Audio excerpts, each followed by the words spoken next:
건강과 행복을 끌어당겨라. 인생에서 가장 큰 축복 중 하나는 단연 건강이다. 건강을 잃으면 잃은 것들을 누릴 수 없고, 건강하면 가진 좋은 것들이 모두 배가 된다. 나는 많은 사람들이 가진 각자의 다양한 문제에 관해 상담하면서 우리의 생각이 건강에 직접적인 영향을 미친다는 것을 확신하게 되었다. 돈 걱정으로 건강이 나빠진 사람들은 재정 상황이 개선되면서 건강도 급격히 좋아지는 경험을 하고 무척 신기해했다. 당신의 건강은 어떠한가?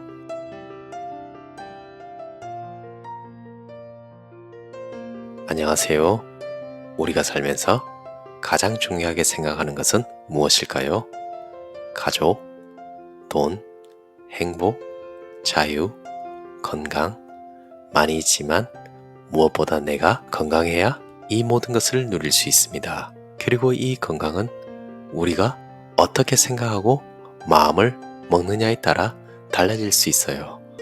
건강했던 사학가가 사업이 어려워지자 위궤양이 생겼습니다. 악성으로 발전했고 여러 차례 수술을 받았습니다. 그 후 사업이 잘 되자 다시 기운이 솟구치고 더욱 건강해졌습니다. 자신이 어떻게 생각하고 마음을 다짐하느냐에 따라 우리의 몸도 반응합니다. 오늘의 저서 금가루 수업을 통해 우리의 생각과 감정을 통해 건강을 어떻게 끌어당기는지 살펴볼게요. 영상을 통해 모두 건강하고 행복하시길 빌겠습니다. 불화는 건강을 해친다. 건강이 좋지 않다는 것은 몸과 마음 또는 일에서 내적 불화를 겪고 있다는 뜻이다.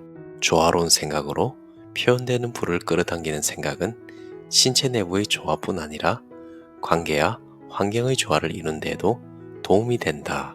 치질로 고생하는 미취학 아동의 이야기를 해보자.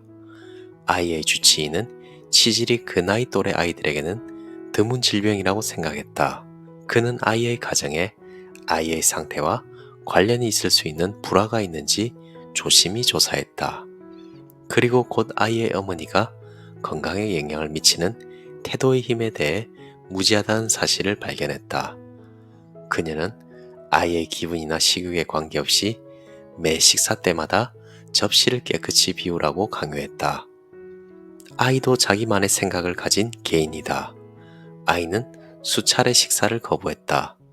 그러나 아이가 식사를 마치게 하는 것이 자신의 의무라고 생각한 어머니는 식사를 하지 않는 아이를 식탁에서 끌어내어 매질했다. 아이에게는 그 일이 일상이었다. 치질보다 더 심각한 질환으로 발전하지 않는 것이 놀라울 지경이었다. 어머니가 아이에게 덜 엄격해지기로 결심하면서 아이의 상태도 호전되기 시작했다. 일상에서 생긴 다툼이나 싸움 또는 혼란은 그 일과 관련된 사람들의 건강에 영향을 끼친다. 몸은 매우 민감한 도구이며 그리고 몸을 통해 표현되는 생각, 감정, 말에 예민하게 반응한다. 행복은 치유한다. 마음이 상하거나 낙담하거나 우울한 상태에 놓인 영혼은 신체적 반응으로 나타나는 경우가 많다. 수년간 다툼이 심한 가정에서 자라며 꾸중을 듣는 것이 일상인 한 아이가 있었다. 이 아이는 계속해서 질병에 시달렸다. 그런데 운 좋게도 상황이 바뀌어 아이는 조용하고 화목한 환경에서 지내게 되었다. 그러자 아이의 질병은 즉시 차도를 보였고 그 후로 그는 감기 한 번 안 걸릴 정도로 건강해졌다. 또 어떤 가족은 생각이 건강과 질병에 미치는 힘을 알게 되었다. 부부는 아이들 앞에서 절대 부정적인 주제를 꺼내지 않았고 가족 간의 질병, 결핍, 힘든 시기 등 어떤 종류의 문제에 관해서도 이야기하지 않기로 했다. 그들은 가정에서 행복한 주제에 관해 대화하는 것을 중요하게 생각했다. 이것은 그 가족의 습관이 되었고 그들은 행복하고 건강하며 깊은 유대감을 느꼈다.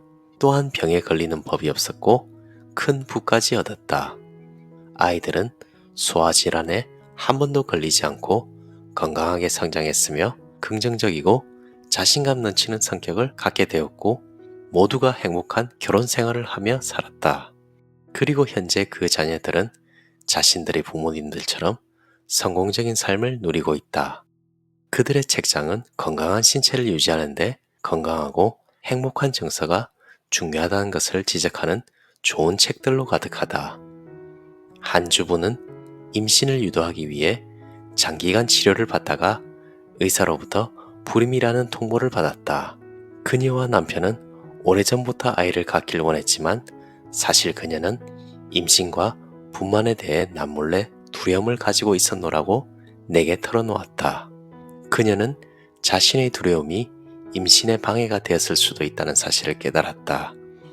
부부는 결국 아기를 입양할 수 있는지 알아보다가 여러 가지 이유로 좀 더 기다려보기로 결정했다. 부부는 수년 만에 처음으로 아이가 없다는 사실에 초조해하지 않았다.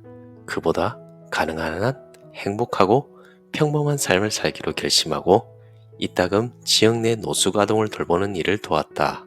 불안감이 사라진 아내는 결혼 10년째 되던 해에 아기를 갖게 되었다. 신체 건강을 위해 영적 방법을 사용하는 것의 장점은 의사의 업무가 훨씬 쉬워진다는 것이다. 의사는 당신의 태도와 감정이 건설적일 때 더 잘 도울 수 있고 당신 또한 신체적 치유 이상의 효과를 얻을 수 있다. 치유의 첫 번째 단계, 용서. 예수는 용서가 치유의 기초라고 지적했다. 그는 마비 환자에게 뇌제 사함을 받았느니라. 일어나 걸어라. 가서 다시는 죄를 짓지 말아라. 라고 말했다. 산상수훈에서 예수는 우리의 노력이 결실을 맺으려면 화목하지 못한 사람들과 화해하는 것이 필요하다고 말했다. 즉 우리는 매일 용서하라는 간단한 방법을 통해 다른 사람들과 화해하고 조화를 이루도록 노력해야 한다. 그러면 자연스레 육체적, 정신적, 정서적 치유가 이루어진다. 건강 문제를 정신과 신체의 관점에서 분석하려 하거나 건강, 재정 또는 인간관계 문제에 대해 정신적, 정서적 이유를 알아내려고 하기보다는 다음과 같이 선언하라. 나는 전적으로 그리고 자유롭게 용서합니다. 나는 풀어주고 놓아줍니다. 평화, 건강, 풍요, 행복이 이제 나 자신과 주변을 주관할 수 있음에 감사합니다. 만일 적대감을 느끼는 사람이 있다면 그 사람의 치유를 위해 매일 이 용서문을 선포하라. 매일 용서를 확인하기 시작할 때 과거에 불쾌했던 사람이나 상황이 생각나도 당황하지 말라. 왜 그들이 다시 당신의 의식 속에 들어왔는지 깊이 고민하지 말고 그들이 무의식적으로 당신의 용서를 받고 있다는 사실만 알면 된다.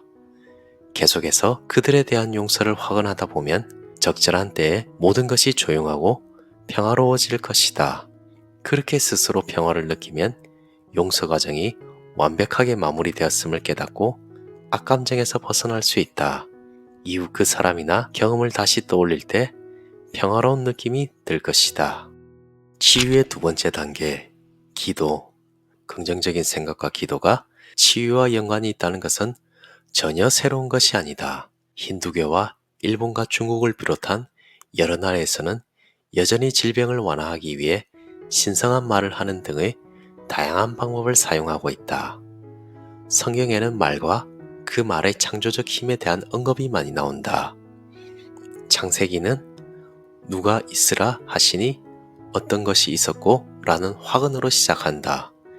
요한 역시 태초에 말씀이 계시니라 이 말씀이 곧 하나님이라 라고 선언하며 말이 하나님의 능력임을 강조했다. 예수는 자신의 말이 영이며 또한 생명이라고 선언했다. 잠언 기자는 죽고 사는 것이 혀의 힘에 달렸나니 혀를 쓰기 좋아하는 자는 혀의 열매를 먹으리라며 말 속에 담겨있는 치유의 힘에 대해 말하고 있다. 종교계에서는 오랫동안 잃어버린 능력의 말씀이 어딘가에 있으며 이를 찾아서 발화하면 모든 것을 바로잡을 수 있다는 믿음을 가지고 있었다. 유대인들은 이 잃어버린 단어가 히브리어로 여호와를 뜻하는 야훼라는 이름에 있다고 믿었다. 그들은 야훼의 정확한 발음을 아는 사람이 없다고 생각했는데 한때는 성직자들이 잃어버린 단어를 알고 있었다고 주장했다. 이 단어를 올바르게 사용하면 하느님의 능력이 나타나고 강력한 역사가 신속하게 이루어졌다고 한다. 평화와 만족을 가져오고 생각과 감정에 긍정적이며 조화로운 반응을 불러일으키는 좋은 말이나 문구는 유대인들이 찾던 잃어버린 말씀에 해당한다. 잃어버린 말씀의 능력은 건설적인 태도와 긍정적인 기도문을 통해 살아날 수 있다. 기도문은 강력한 치유력을 지니고 있다. 화근은 고대의 치유 기술일 뿐만 아니라 현대의 과학적 치유 기법이기도 하다. 과학자들은 몸과 우주가 타고난 지능으로 가득하다고 선언했다. 좋은 말로 가득한 화근을 반복해서 선언하면 인간의 잠재의식에 활성화되어 있는 선천적 지능의 의식적인 주의를 기울이게 된다. 선한 말을 계속하면 선천적 지능은 의식적이든 무의식적이든 이에 대하여 긍정적인 결과로 반응한다. 우리의 몸은 마음에 순종하는 종이며 우리의 생각과 말에 따라 바뀐다. 우리의 생각과 말이 고양될 때 우리는 육체적 세계에 생명을 불어넣는다. 치유의 세 번째 단계, 상상력. 자기 자신이나 치유가 필요한 누군가가 완전히 건강해지고 강해진 모습을 머릿속에 그려보라. 장 심상화의 법칙에서 언급했듯이 정신적 이미지는 우리의 마음, 몸, 일의 상태를 만들지만 삶의 정신적 이미지를 원하는 대로 의도적으로 만드는 것은 우리의 몫이다. 그렇지 않으면 마음속에 왜곡된 이미지를 그려냄으로써 왜곡된 결과를 얻게 된다. 심상화는 특히 치유에 강력한 힘을 발휘한다. 원하는 결과에 대한 그림을 형성하고 그 그림을 단단히 붙잡는 것은 놀라운 결과를 만들어낼 수 있다는 믿음이 일하게 하는 단순하지만 최고의 방법이다. 최근 한 주부는 심상화의 힘으로 치유를 받았던 경험을 이야기했다. 그녀는 무릎에 심한 염증을 앓고 있었는데 몇 주가 지나도 감염 부위가 계속 부어올라 매우 고통스러웠다. 그녀는 심상의 힘으로 치유가 가능하다는 믿음을 실행하기로 결심했다. 그녀는 매일 조용히 앉아 부은 무릎이 아닌 건강하고 온전한 무릎에 주의를 기울였다. 건강한 무릎에 손을 얹고 무릎의 건강에 감사하며 마음속으로 무릎에 대한 생생한 이미지를 떠올렸다. 그녀는 매일 이 작업을 계속했다. 누군가 무릎에 대해 물으면 잘 낫고 있다고 대답함으로써 그들의 마음속에 치유되고 있는 무릎의 이미지를 전달했다. 그것은 엄밀히 말해 화근 기도이자 믿음의 선언이었다. 며칠이 지나도 통증이 있는 무릎에 별다른 변화는 찾아오지 않았지만 그녀는 꿋꿋하게 마음을 다잡았다. 그렇게 통증과 부위가 계속되던 어느 날 아침 잠에서 깨어난 그녀는 밤새 아팠던 무릎의 이상 징후가 모두 사라지고 붓기도 빠져 정상적인 상태로 돌아온 것을 발견했다. 무릎을 자세히 살펴보니 피부에 찔린 자국이 있고 감염 물질이 밖으로 빠져나온 것처럼 보였다. 그녀의 무릎을 진찰한 의사는 기적을 목격했다며 기뻐했다. 심상을 통해 체중을 감량하라. 심상화는 건강을 관리하는데 효과적이다.